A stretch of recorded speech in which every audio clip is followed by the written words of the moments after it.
अक्सर कहते हैं कि बीजेपी के लिए चैलेंज है, दक्षिण भारत बीजेपी के लिए चैलेंज, तो कांग्रेस के लिए भी कोई रेड कारपेट तो दक्षिण भारत में बिछा नहीं।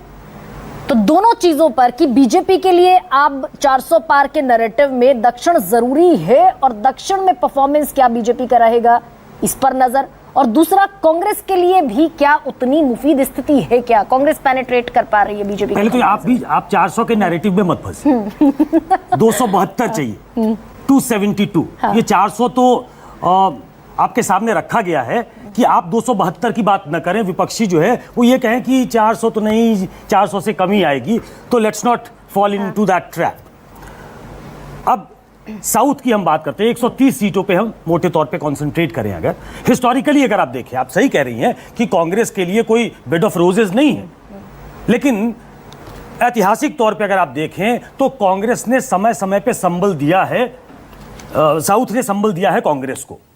याद करिए 77 चुनाव घोषित हुए, इंदिरा गांधी अपना चुनाव हार गई, संजय गांधी अपना चुनाव हार गए, तो अनुषा के स्टेट में चिकमंगलूर एक कॉन्स्टिट्यूएंसी है। और शायद वो मुझे करेक्ट करेंगी, देवराज उर्स ने उनको सजेस्ट किया आपको यहां लड़ना चाहिए, और चिकमंगलूर में एक नारा दिया गया। देखिए कर्नाटक और पूरा साउथ ही अगर देखें तो वो बड़ी पर्सनालिटी बेस्ड एक कल्ट वहां पैदा किया जाता है। तो साउथ में कांग्रेस के बहुत नेता थे, तो उसके इर्द गिर्द एक नारा बुना गया कि एक शेरनी 100 लंगूर, चिकमंगलूर चिकमंगलूर, और वहां से वो जीत कर आती।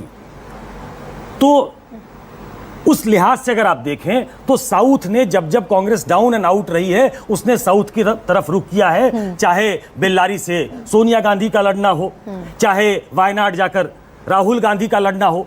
तो वो चूंकि कर्नाटक में उनकी सरकार है, तेलंगाना में नई नई सरकार बनी है, एक मजबूत पार्टनर उनका डीएमके के तौर पे तमिलनाडु में है, केरला में वो खुद बहुत स्ट्रांग माने जाते हैं। तो इस बिना पे वो साउथ से एक ऐसा पिच तैयार करना चाह रहे हैं कि हम तो बेहतर करेंगे। और वोट परसेंटेज के हिसाब से भी अगर आप देखें, बीजेपी ने इनरोड बनाना शुरू किया है।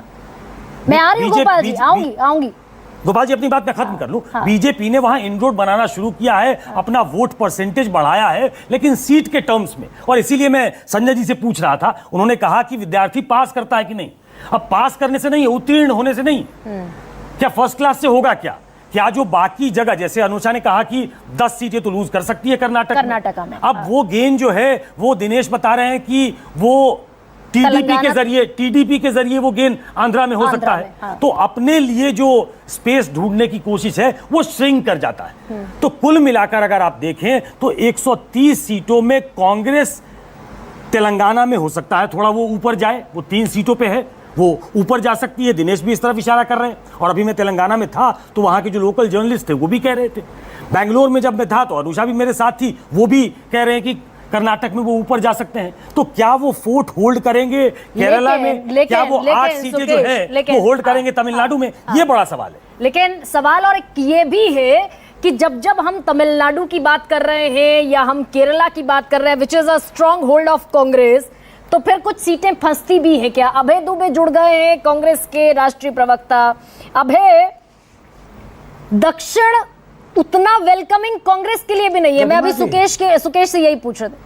अच्छा 1 सेकंड, 10 सेकंड का मुझे वक्त दीजिए। गोपाल जी कुछ कहना करिमा जी, मुझे कुछ बोलना, प्लीज बताइए। हाँ देखिए, ये अभी सुकेश जी एक बात कह रहे थे कि कांग्रेस को हरदम साउथ ने सपोर्ट किया है। बिल्कुल हम मानते हैं, 77 में किया, उसके बाद भी किया, बार बार किया, लेकिन उसका असर क्या हुआ? कांग्रेस ने क्या नैरेटिव को पढ़ा?